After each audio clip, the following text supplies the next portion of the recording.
Okay.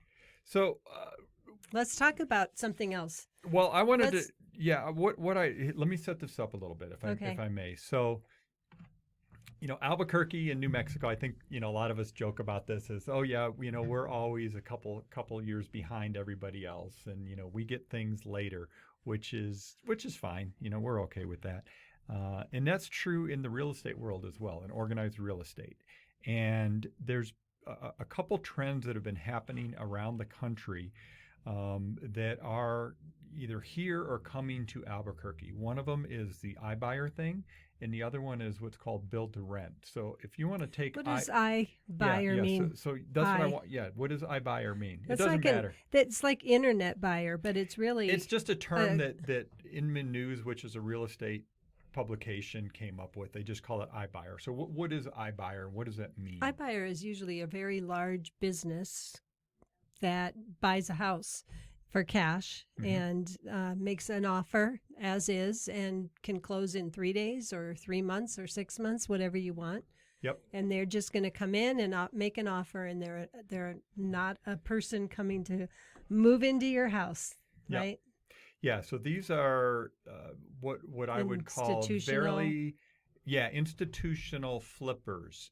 But when we think of home flip, we think of people buying homes really cheap, that are in need of, that are really disrepair and doing some major fix up, adding equity, bringing the home back and then putting it back on the market.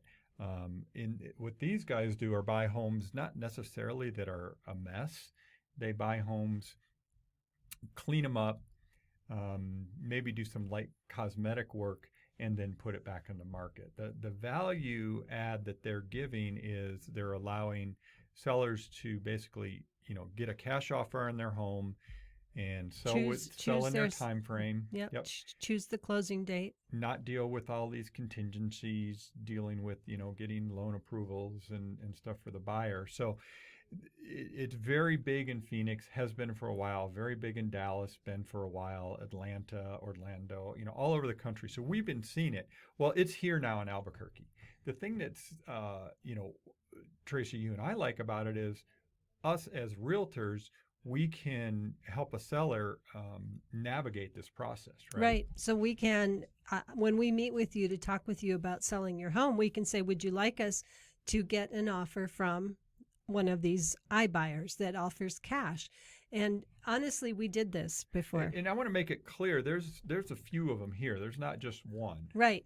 So we've actually done this with the property that we had near Arizona State University when our kids finished school and we didn't need it anymore. We had done all the repainting and all the cleaning and fixing, and then our realtor there, who happens to be our brother-in-law, said, hey, let's just float it to them and see what kind of offer they'll give you. And actually it was a really fair offer, and we took it. Yeah, so there's so the myth could be that they offer you very, very little. And we don't know yet for some of the new ones. And we don't know. And what they're doing here. We've heard both, right? We've heard really lowball offers. We've heard above what people think that it should be. So we'll see. But it is an option for homeowners that just want to sell. They don't want to show their home. They have to get it sold before they can buy. All these different situations where the traditional listed on the market, show it, get your highest and best offer. That's always going to be how you net the most, right? Is the traditional, when I say traditional, basically list with a realtor, do all the marketing, do all the stuff that we do, and get it out in front of as many buyers as possible. Right. However, we get to now, when we meet with you, we get to also get your permission to float it to these institutional buyers and see what they're willing to offer and represent you in that. And, we know what the market data suggests your home might be worth. And so you'll know if it's a good offer or not. And, Tego, we've worked with a lot of people where we've personally bought their properties. We make an offer because they need it. People with several kids work from home. They have pets, dogs. They have somebody maybe not well in the home or elderly that they just can't leave for showings. And for a lot of reasons, people don't want to go on the market regular, right? Sometimes it's a house just full of stuff. We had one not long ago where I guess the term is hoarder. The house Yeah. was full and there was just a little path through things, and they didn't want it on the market. They just wanted an offer. Yeah, yeah. So And there's that's lots of not a reasons. The other trend I just wanted to talk about that we've seen around the country is this thing called build to rent. Right. And again, it's one of those terms you go, well, what does that mean? Well, it means for single family homes, what you're seeing is whole neighborhoods being built out, and instead of going for sale like you would expect, they are going directly to rent.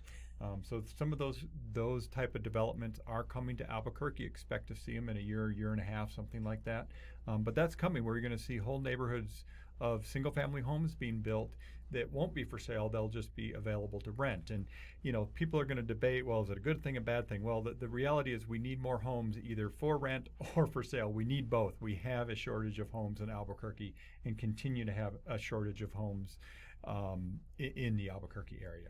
It's going to be interesting to see. I know at the luncheon this week, they said that certain developers were looking at 10 different sites right now to Yep. do some of that.